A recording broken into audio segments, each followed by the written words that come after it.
From time beyond memory, First Nation women have cared for children and the land. As caretakers of traditional knowledge, it was their responsibility to share with the next generation.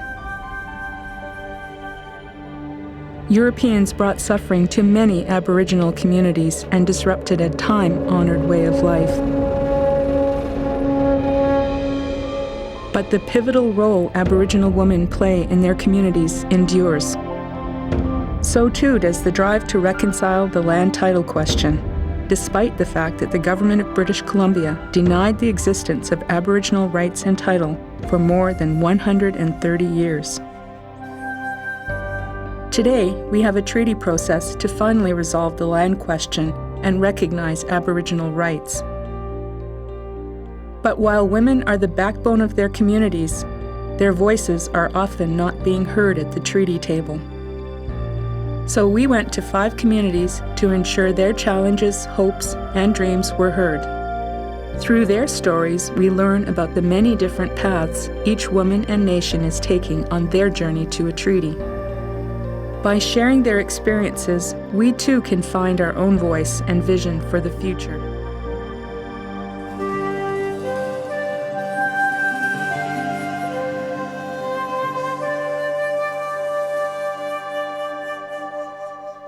The Ktunaxa traditionally lived throughout southeastern British Columbia, Montana, and Idaho. Today, there are many women leaders in their community.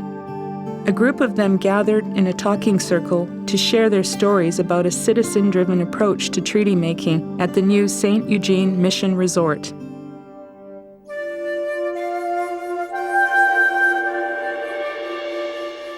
Women and men, fought in wars together.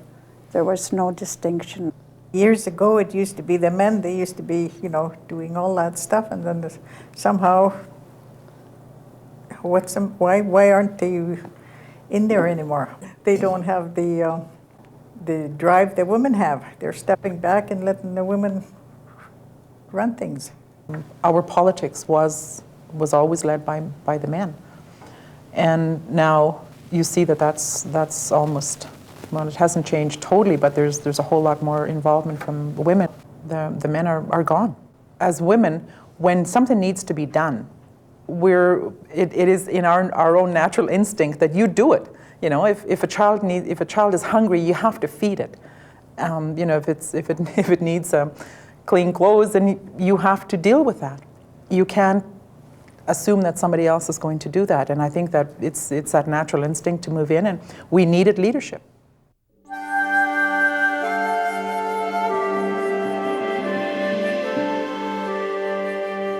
Us as women are in this position of leadership, sort of by default too, because we've had a huge loss of the men in our nation. And the one thing I like about the treaty process is that it isn't about the battle of the sexes. We're looking at it as a nation. Men have a role to play, and so do women. And at this particular time in our nation, this is where we're at. The treaty executive, the members on that board are all women.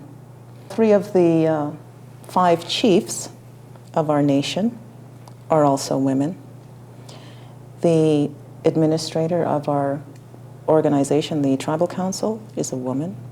When we started back in 1994 and starting to hold our nation meetings, and we had our very first one outside the St. Mary's Band office, and we had a handful of people there. And since then, now we are embarking upon the citizenship-driven process and having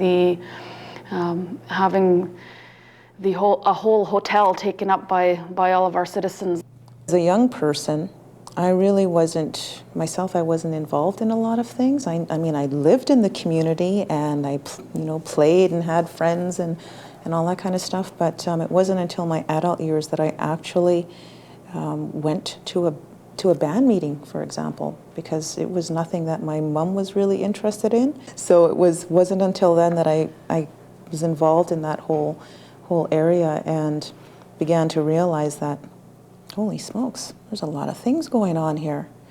And a lot of the things being discussed and a lot of the decisions being made in one way or another were affecting me, and you know, maybe I better get involved and do something. But it's scary to take that first step.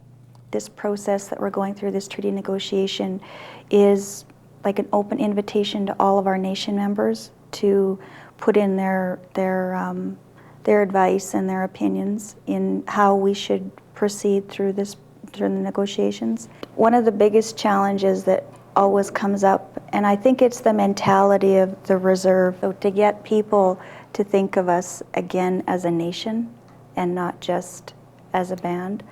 I think in the past 6 or 7 years that we've been in this process, I've seen real growth in people's ability to respond to questions, whereas at first I think the treaty was very mystifying. I think as I grow into the process and learn more about it and hear more of what they have to say, then I'll be able to come back to you guys and say, well, this is what I think should be done, or go back to them and explain, you know, why everything's being done the way it is. I know that a lot of times we hear we need our youth to be involved and participation, and then you participate and sometimes you stick your foot in your mouth, and it's a learning experience, but I think every experience makes us stronger. They have the opportunity to speak up and share their concerns, but they're intimidated by large groups. But I always encourage them, once you take that first step, it's so easy.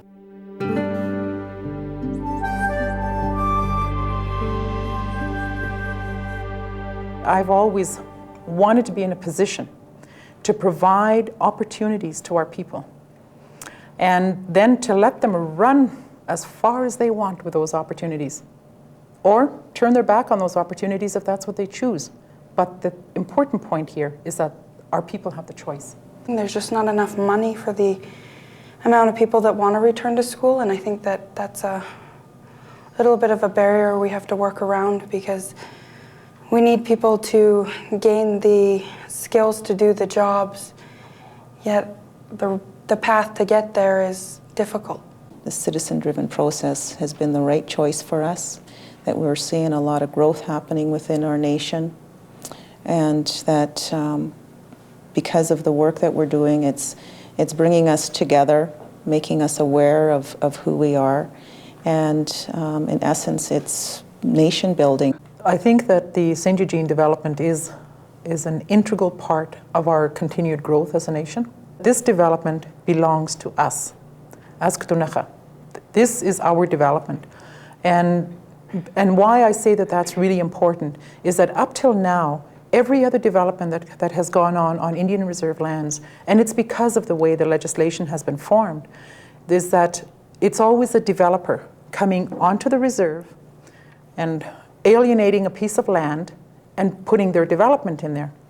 Now we're going to be finishing off the hotel in a former residential school that really was responsible for so much of the dysfunction in our communities that we see right now, but recognizing that and saying, instead of just ripping it down and thinking that that part of our history is going to go away by knocking the building down, instead, you know, we've taken the advice of our elders, where, you know, Mary Paul told us, okay, if that building is responsible, or what happened inside that building is responsible for where we are today, then let's turn that around and make it positive.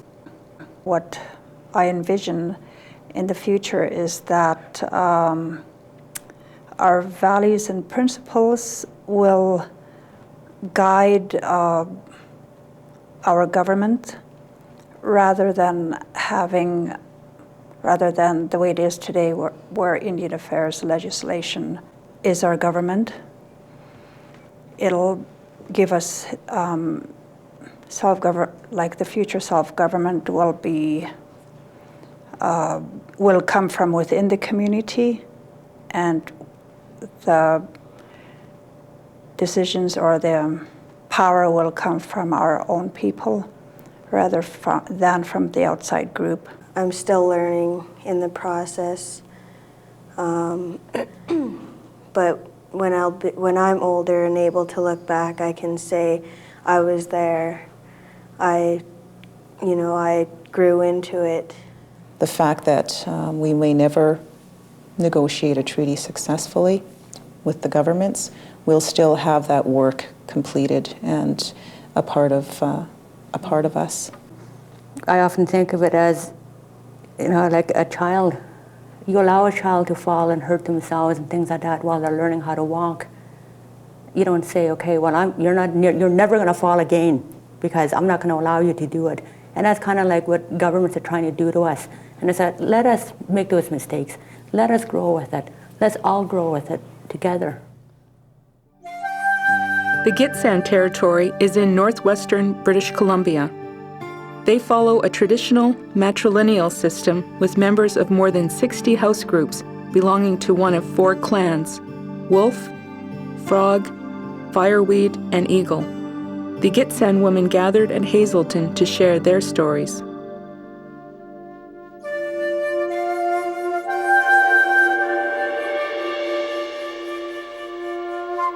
They taught us that this breath of life that you and I have is on loan from the Creator.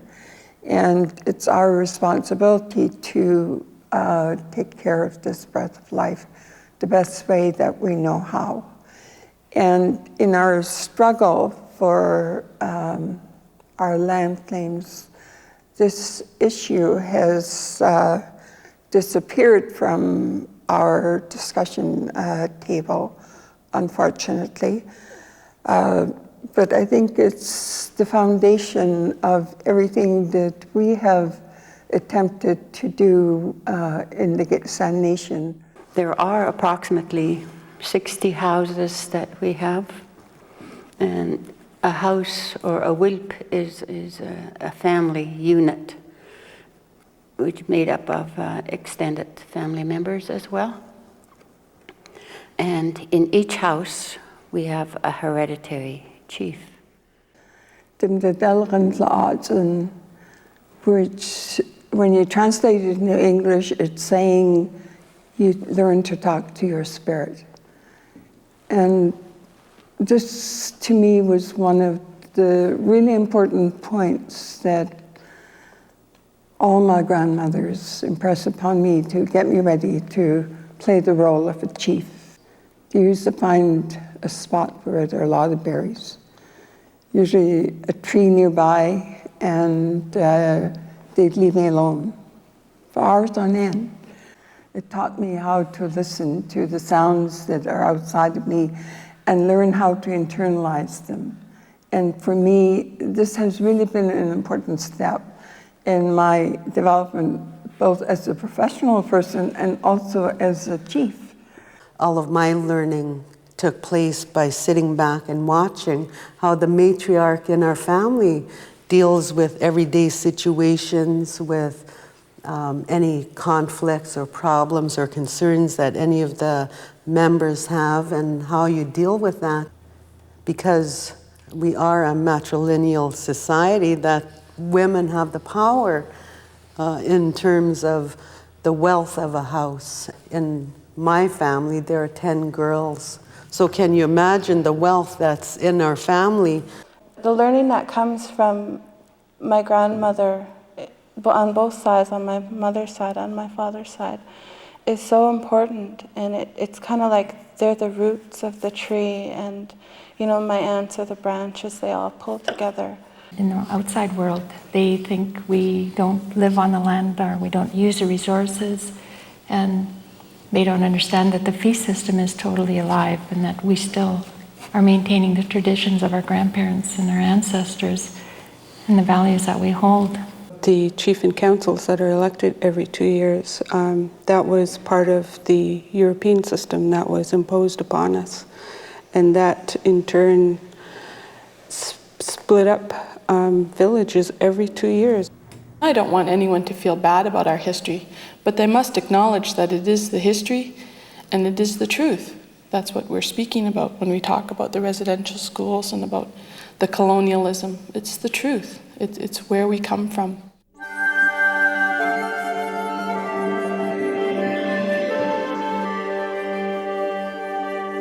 For me, growing up during the height of the Dawamok case, I can remember all the leaders back then, and it was so magical.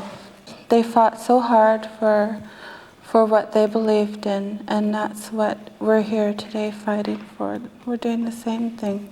As a negotiator, it's hard to look at the process because it has many flaws. And it's about reconciliation of the GICSEN with the two crowns, the little crown of the province and the big crown of the federal government. I know that anger comes when people feel like they're not being heard, and or they don't understand, and that's when frustration sets in. We become really shut down with our internal anger, and that the things we need to do to deal with the trauma from basically the residential school system, because that's the biggest trauma. And we have to look at the things that would take it out of ourselves and start dealing with it in a good way. I believe that our traditional system really works because I live it every day. I think it's really important for an oral society that we continue on talking with one another face to face whenever we can, or even hearing our voices together, because that part of the skill of a chief is that they can hear everything that's being said around them. So if we came back to our traditional system where the chiefs are groomed right from when they're small and they're brought up, I think our system would be a whole lot stronger, and we'd all be standing as one rather than separated in these little family things in each of the villages. I can remember growing up, my grandmother would say, "You don't look a chief in the eye because you're defying. You don't answer back an elder." And so that's how I've grown. And I'm teaching my children that. But when you have to work against things like the PlayStation, Nintendo, Game Boys, and TV, your work is really cut out for us as mothers and grandmothers. And I think we have to do it. We have to find a way to do it. I'm not saying that men are not compassionate or anything, but I think women have more, they're more aware of what the needs are of each members of the Hawil. I think part of our caregiving one has been to show children, male and female, that they're part of this huge network already. It wasn't just created, it isn't a service. But really the power is within each person to do the work we need to do. And that's what we've been doing with the caregiver one. One of the things that happened with the caregiving group was the creation of a Gitsen Women's Day. And we gave recognition to all the women who raised children that was not their child. And some of these women, the generation before me, they raised 8 to 10 children that was not theirs. The challenge that we have within the Gitsen Child and Family Services Society is to provide delegated services that meet legislative requirements, but also being really creative in terms of bringing the Gitsen system in the way we do business.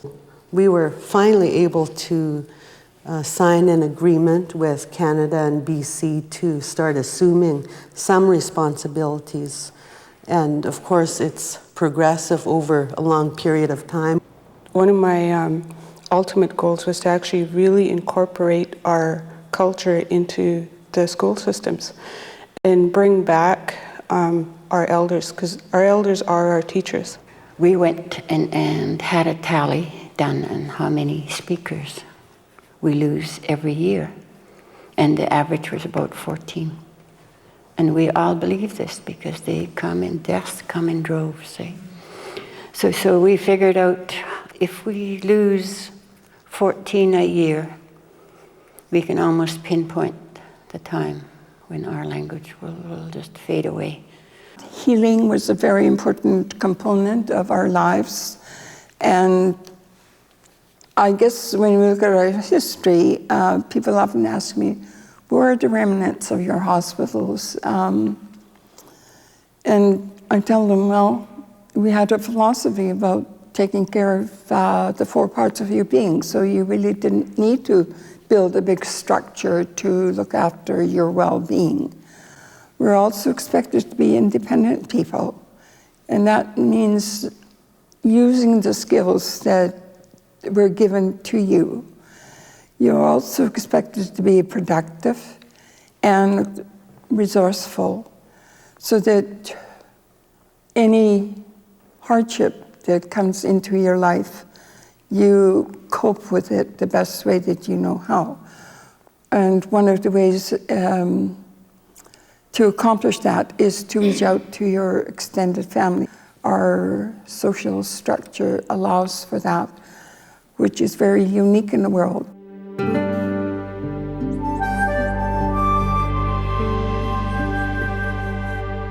For me, treaty is holistic in a way that we have to take into account what there's the land component and the human component. And it's got to be unique to the Gitxsan. We strive to be ourselves in whatever we do under treaty. That's our goal. So I see treaty as being a vehicle to help us strengthen who we are as Gitxsan. The treaty table is an avenue to speak the truth. It's also an opportunity for some tools. It isn't the answer. It's one avenue to explore and one way to look at the tools that can happen within your community, within your nation. It's scary because we will have made a decision on what we think we need, and are we really truly figuring out what we need for our children, our grandchildren, and future generations. Building this relationship so that we can work together, side by side, sit across at higher level planning, not just operational planning, but big level plans as well. That's what I want to see, but in order for us to get there, we as a nation have to learn to trust each other. We have to actually just do it ourselves and not rely on the different organizations or societies to do it for us. We have the responsibility as House members. They can only do so much. There are the tools that can help us, but it's our responsibility. The Kaska Nation includes 5 distinct communities extending from the Northwest Territories through Yukon to northeastern British Columbia. Many Kaska people continue to live a traditional lifestyle. The Liard Aboriginal Women's Society gathered at Watson Lake, Yukon, to share the challenges they face negotiating under the Yukon Umbrella Final Agreement and the BC Treaty process.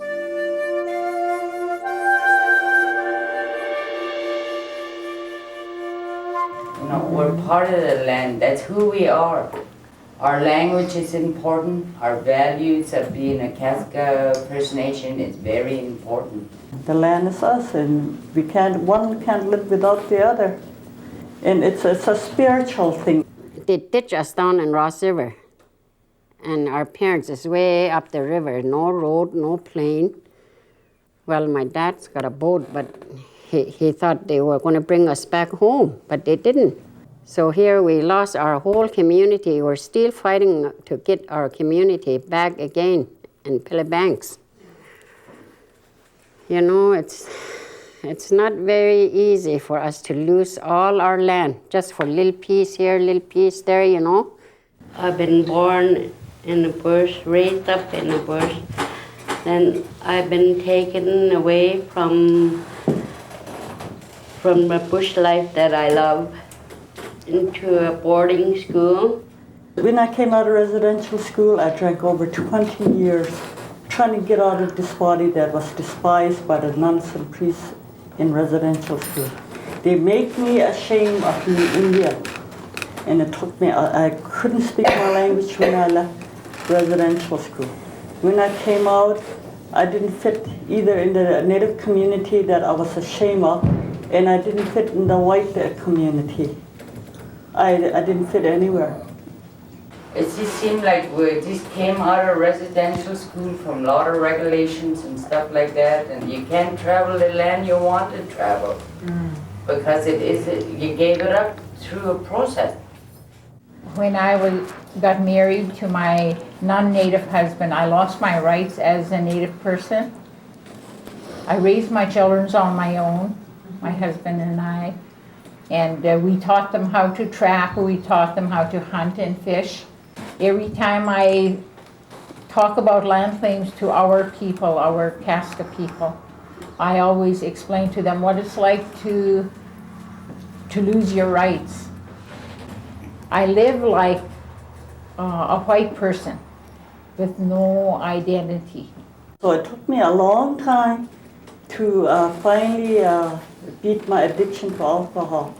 I did it by embracing my Native culture, my Casca culture, my Casca tradition.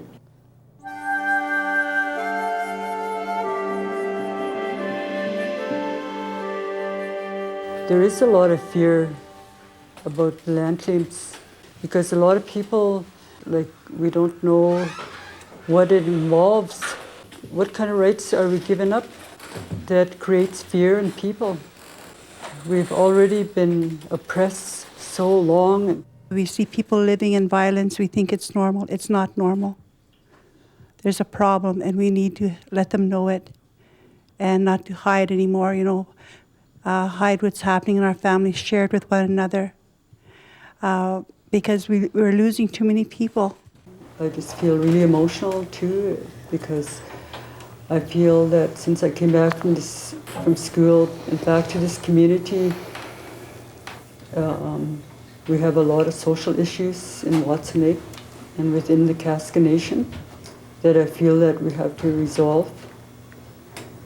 And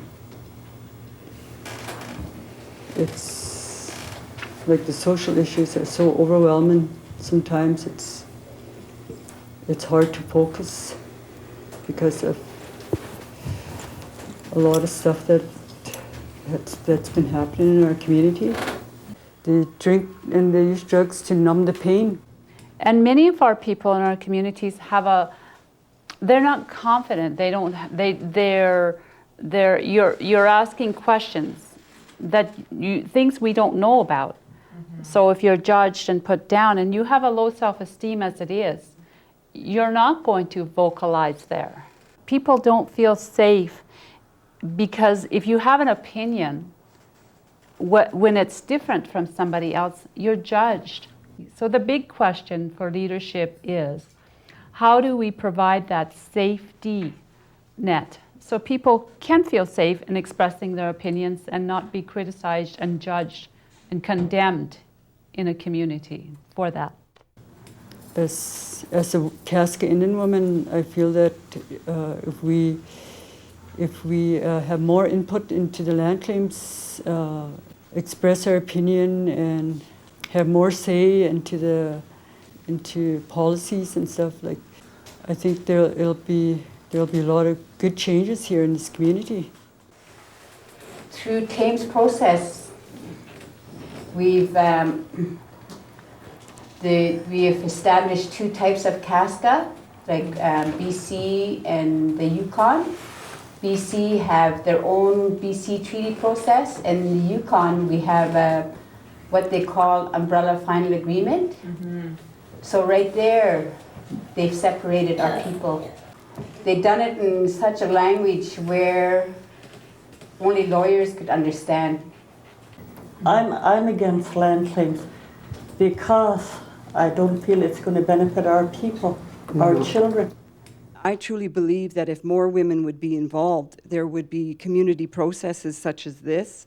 And I think then you would involve more women and more men in the community.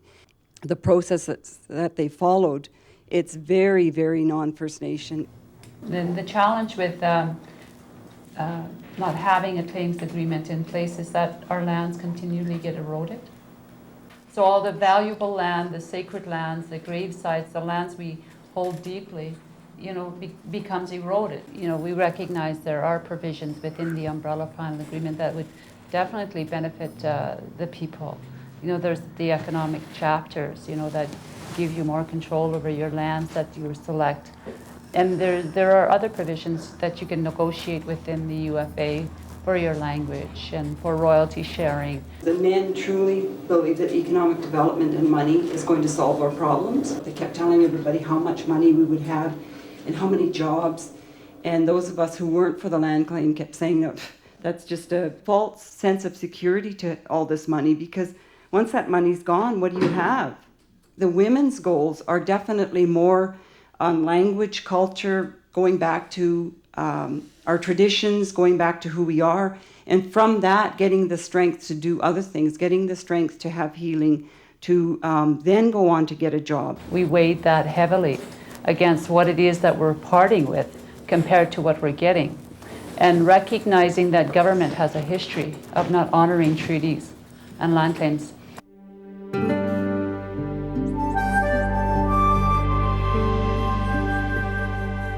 We take such huge responsibilities as women, and when things don't go right, we often blame ourselves, and we have to put our blame away, aside. In order to be empowered, we have to not blame ourselves for what happens. And in turn, it works both ways. We cannot blame others.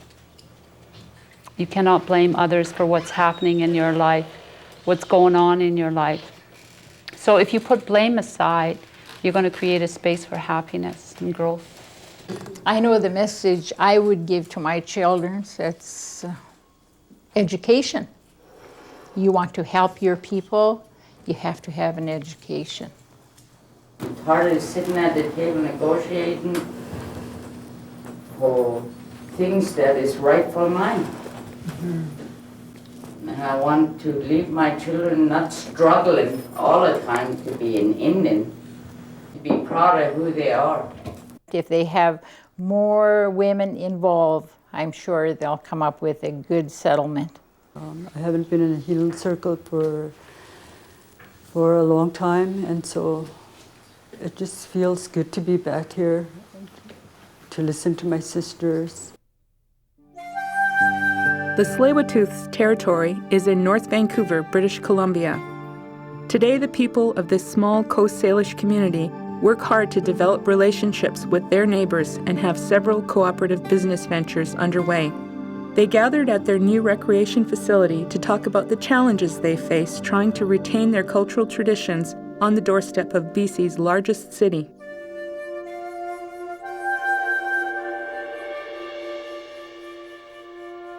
Burrard Inlet Indian Reserve No. 3 was set out in 1879. And at that time, we went from a traditional territory of 720 square miles to an Indian reserve that's 265 acres. There were no people around us, so we weren't confined to that 265 acres. There was hunting, there was fishing, there was harvesting, there was ceremony and ritual, there was everything. So our people weren't confined. But soon after, with the city of Vancouver established and the urban sprawl, in many ways, we are confined.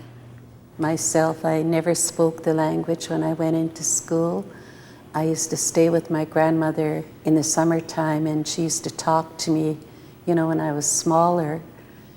And I learned a few words, but after a while, she quit because of, I guess she didn't want us to get into trouble at school. I guess she heard about the beatings and that, so that I didn't learn the language. The things that we learn in our language, sometimes there's no words for them in English, about our feelings for one another or our connections to one another, about our traditional ceremonies, our traditional activities, even our food.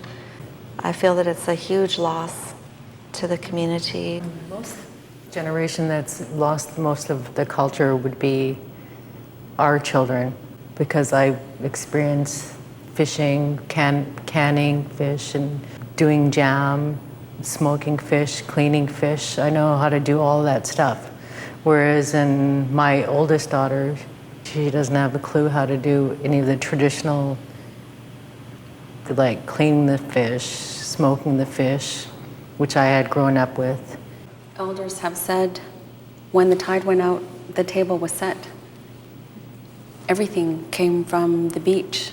And now we all have children that we cannot teach to dig clams because the inlet is polluted. I mean, you get in there and if we have sensitive skin, you know, we get rashes and it's terrible out there. We know that it's women that give language and history to children because it's women that raise the children. So we had an active role to play in raising a leader. It's women that, in my family, that hold us all together. Women have had a role in leadership in the community, in the elected leadership, for a really long time.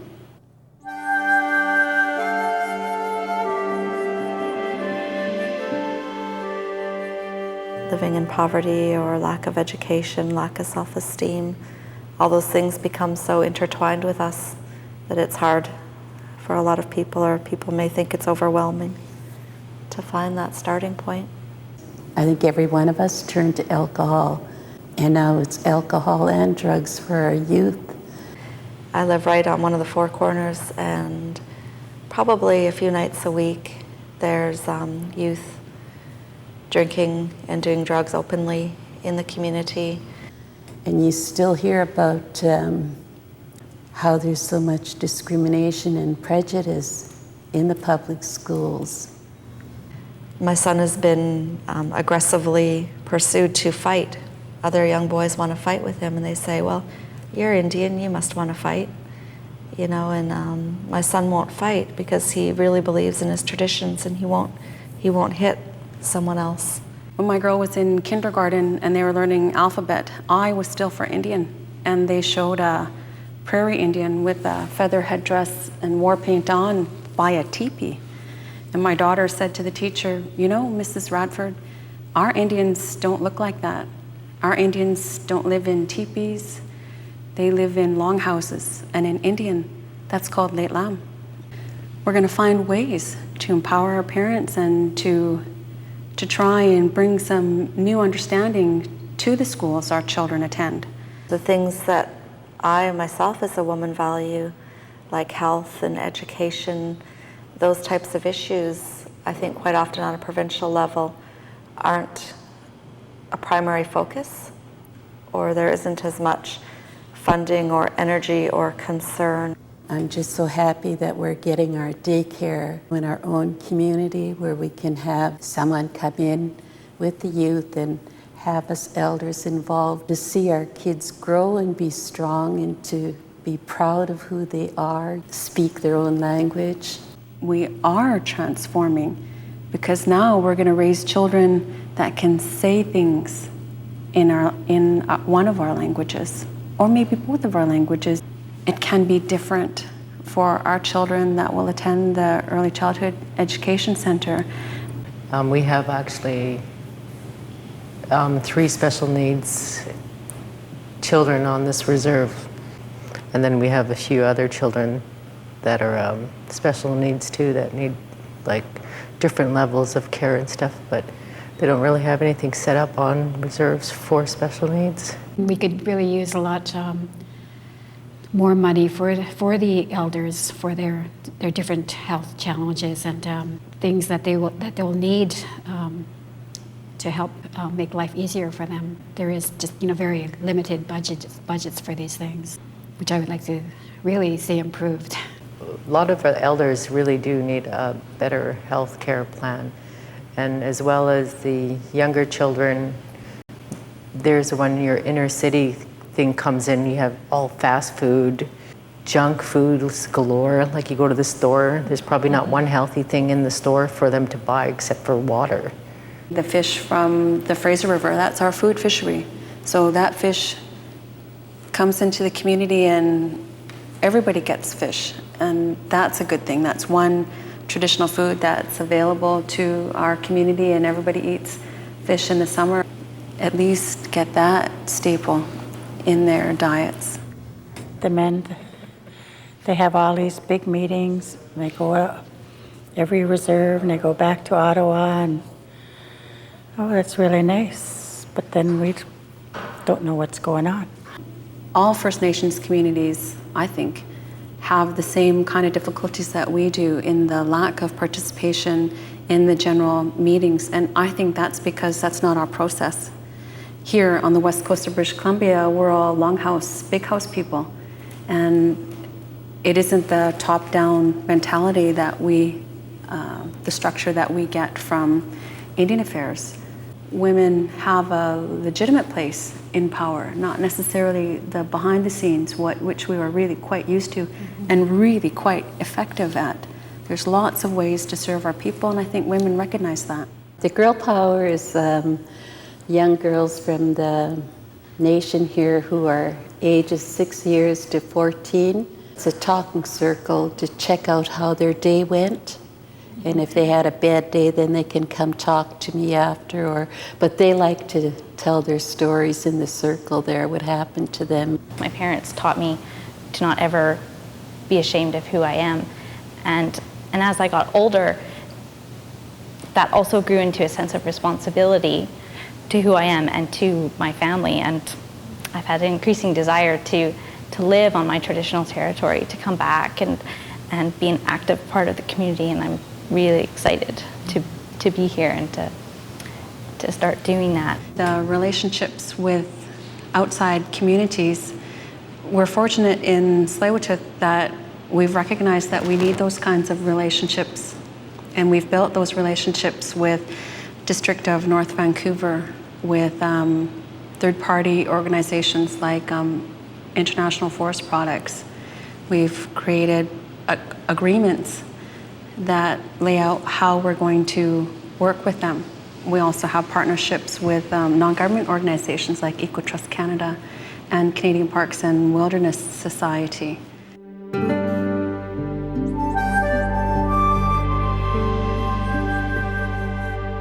I used to think our communities were in a period of transition, but now I really think that we're in a period of transformation. We're becoming what we're supposed to be.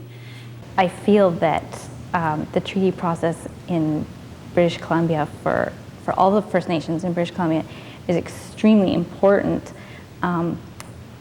in that it's something that just needs to be done. We want all of the positions in our current administration to be held by our own people. Right now, with our lack of enough capacity, we hire outsiders. But I would like for us to be running things for ourselves in a way that helps to make our community feel included. We recognize that if we're living next door to the District of North Vancouver, it's imperative for us to find a way to work together. I think governance needs to come from the nation as a whole, as a collective, and replace that old system. That would be kind of something that I could envision. Take from the past what has worked. Listen to the people in the present and try and stay on the vision for our future. I think I would try to use that magic wand to help just heal our people from all their hurts and pains so that we can just be free to be the brilliant people we are. Over the past 100 years, many Aboriginal people have left their communities and moved to cities. Today, 49% of Canada's Aboriginal people live in urban centres. Gitxsan, Niska, Kwagils, Numgis, Tlingit, and Métis women gathered in Vancouver's downtown east side to explore what a treaty in their home community might mean to themselves and their children.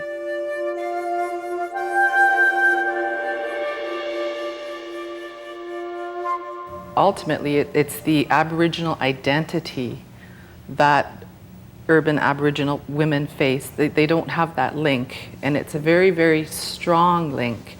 So in this modern contemporary society, you're faced with all of those other challenges just in order to survive: education, employment, housing, all of those things. It's basic survival. But personally, I feel it goes back to your Aboriginal identity, who you are and where you come from. Remember really vividly moving from the village to Prince Rupert, and that was huge. Living in the village meant I ate Indian food every single day. I went out and I gathered the food that we had on our table. You know, we went to families' homes to deliver food, and I went to dance practice, you know, every week with my family so I could learn the songs and I could have my regalia, and, you know, we're learning the language in the school. And moving away from the village meant I moved away from that life completely, because you can't live a traditional life in the city. My mother chose to leave the reserve in her late teens. She made a choice as a young woman that if and when she had a family that she would not have them on reserve. It was a deliberate choice on her part. I grew up outside of my community, so the Comox Valley is what I think of as the place where I was born and raised. But when I think of the band that I'm registered to, that is not really my community either. I knew that I was different, and my schoolmates knew that I was different, and I, you know, really wasn't quite sure. It didn't bother me because that's what was normal. I mean, this is how I grew up.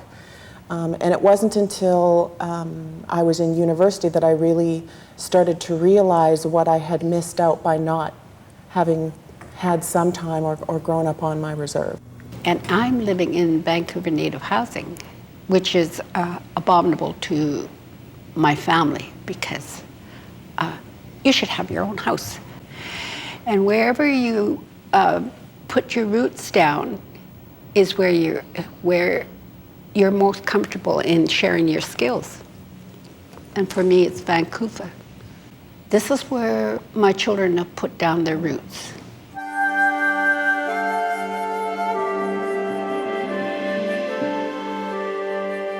There's such a big division between on-reserve and off-reserve Indians. If we're in the city, oh, you're too white. If you're at home, oh, you're too brown.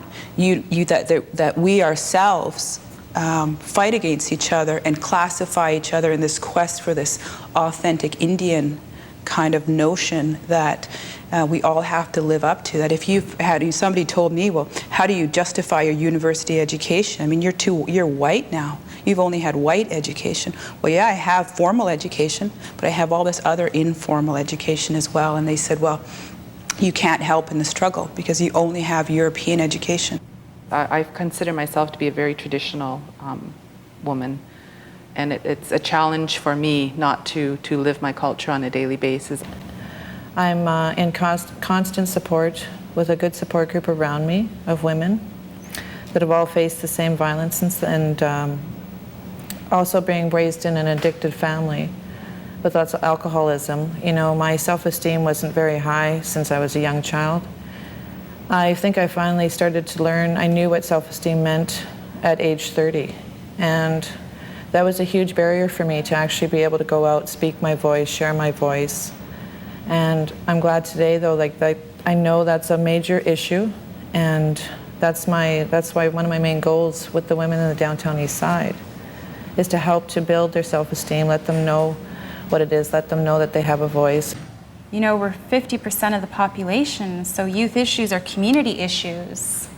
There's no infrastructure there for us to be able to carry out what needs to be done. The AFN, I see, trying to support our women, but it's an organization of men. The social issues get left behind, you know, like the housing, like child welfare and justice. I think one of the challenges is that as Aboriginal people, we have lots of services available to us, but the services quite often work in silos. So you'll have a group that's working in this area, and you'll have another group working in a very similar area, but they don't necessarily share information with each other.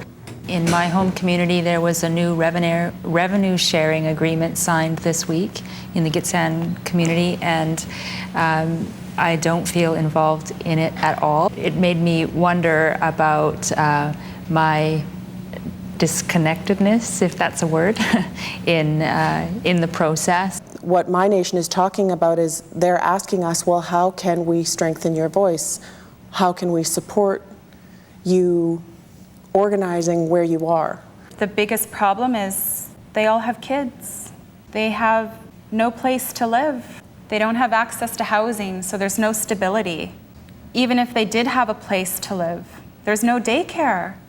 You know, they can't do the work that they want to do because their children are too young to be in daycare. The waiting lists are just too long.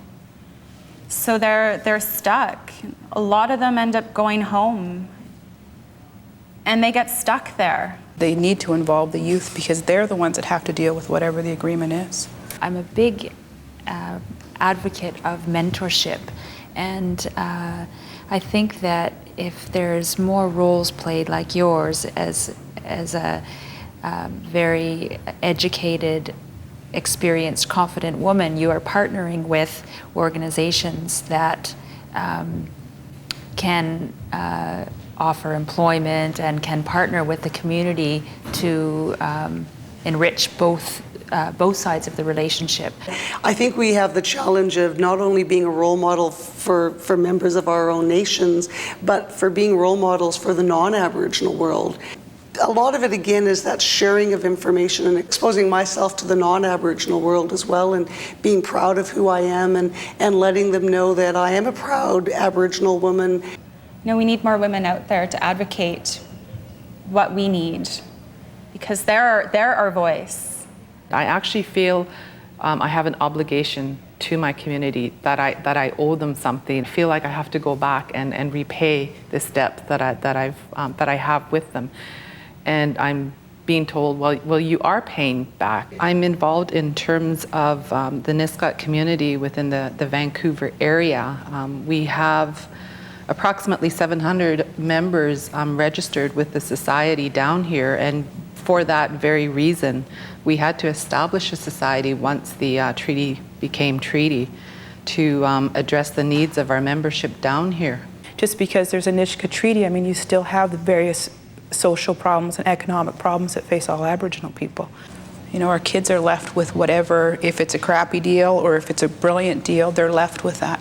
You look at your kids sometimes and they don't know what you know, and they'll never know what you know. And they don't have that experience of having their grannies or their aunties or that around. But I know what I'm doing is right because they are going to be very strong people.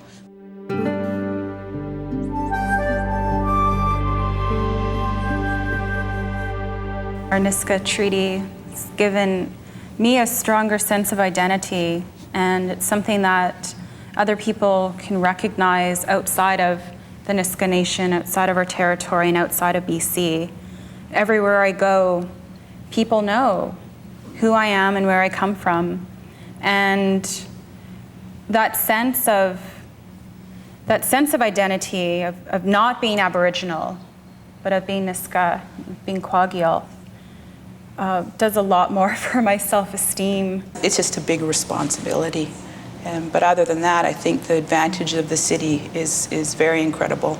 And the opportunities for us in terms of our future as Aboriginal people is to educate our kids in all the ways of the world. And then they can be successful in whatever areas it is that they want to be successful in. Reclaiming our traditions and reclaiming our culture and reclaiming our language and reclaiming our voice and our governance, that all requires skills and abilities to be able to do that successfully.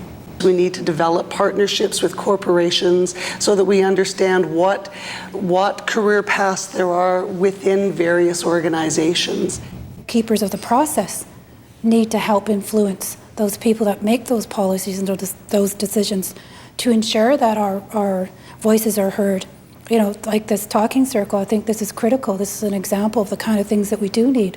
We need to have some kind of tool or some kind of vehicle to make sure that our voices are heard. Young, old, women, children, to participate within treaty-making processes, negotiation, So that's how you can become involved. You'll find within your communities, there'll be many individuals who are afraid, and they're afraid of change. They're afraid of the transformation process. They're afraid of what's going to happen.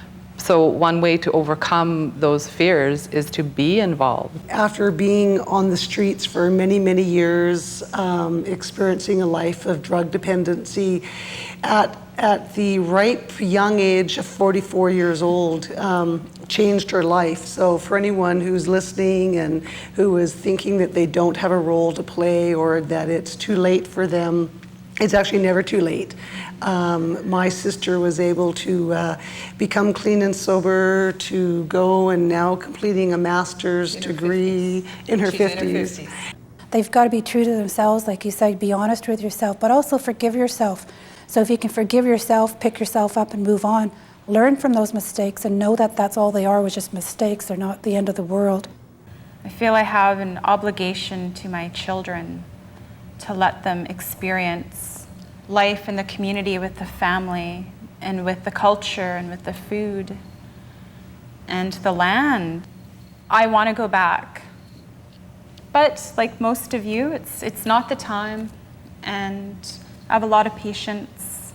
But right now, I can live in both worlds. I can live in the non-Native world, and I can live in the Native world. We all can contribute in different ways, and that this role that some of us are doing is not the only way. Whether the government gives us a treaty or not, or whether they abolish the Indian Act or not, or bring in the Governance Act, you know, it's almost as though they can do whatever they want to us, but they still haven't killed our spirit, and that's what we have to keep alive.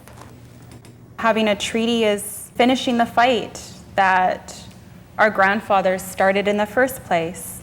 I know a lot of people are against treaties, and I can understand some of those reasons why they're against treaties, but what I can't understand is why they're against that original fight, because this is the end result, and it's a matter of what we decide to put into building our nations that is going to make the difference in the end.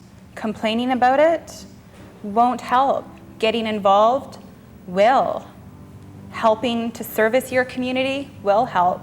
Spreading word of mouth about what's going on will help as well. And you know, we can do all of that now. Through ourselves, for ourselves, and for our land. As mothers, our work is really cut out for us. It's good to be back in a circle, a healing circle. And if you have trouble speaking your voice at first, look for somebody that you can look up to and admire and try and learn from them. We have so many challenges facing us that we forget to think about how well we've done and how far we've come. We know that all mothers, all grandmothers want nothing but the best for their children. Like your beautiful grandmothers before you, you have a voice. Use it.